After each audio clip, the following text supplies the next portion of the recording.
I heard a terrible, terrible news article today, along with a really good one. So let's hear the good one first. Apparently in LAPD, they're training a lot more with using virtual reality, haptic feedback, suits, and whatnot. I should imagine in our armed forces we have a lot fancier versions, ones that show you what it's like underwater while being underwater, let you experience things like falling through the air,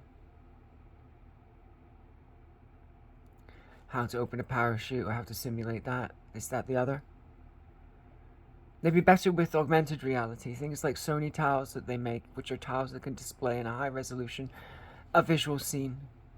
Put them back 500 feet and you have everything from Professor X's viewing room to a way to fall through the sky and be read 10 rules and think you're gonna die and then not.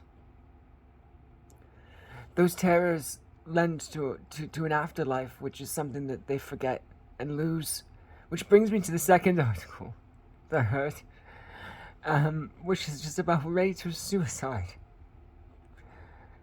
There's one thing that I have resisted in my life, and I've not been tortured directly, bodily and in mind daily, which might be how some servicemen and women feel, especially those that leave and feel that they were left behind or lesser than or anything else.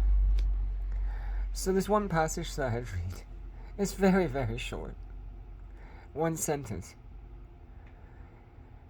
The originality proper of the pastoral service of the Roman Curia requires that everyone feel their vocation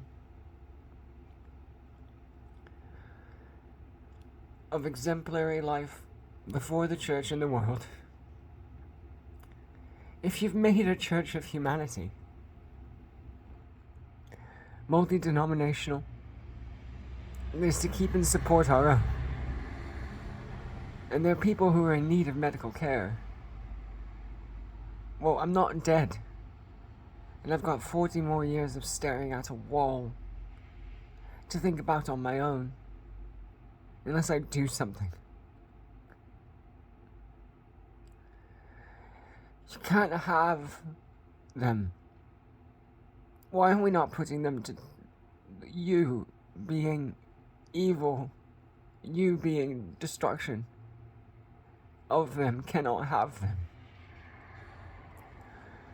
Medicine and aqueducts applies across the board. Why aren't they great engineers? Why aren't they allowed to retire? Why aren't they given a place? What is the muddle that keeps us from an advancement of medical science and of healing of mind? It's not for battering and battering into more violence. It's not for passing transgenerationally.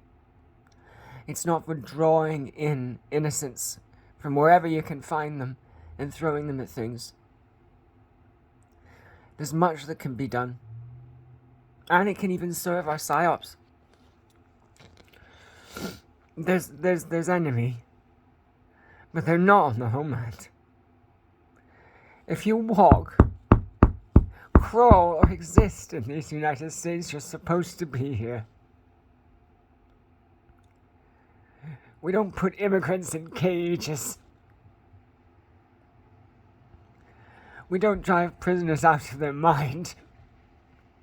You're supposed to heal them.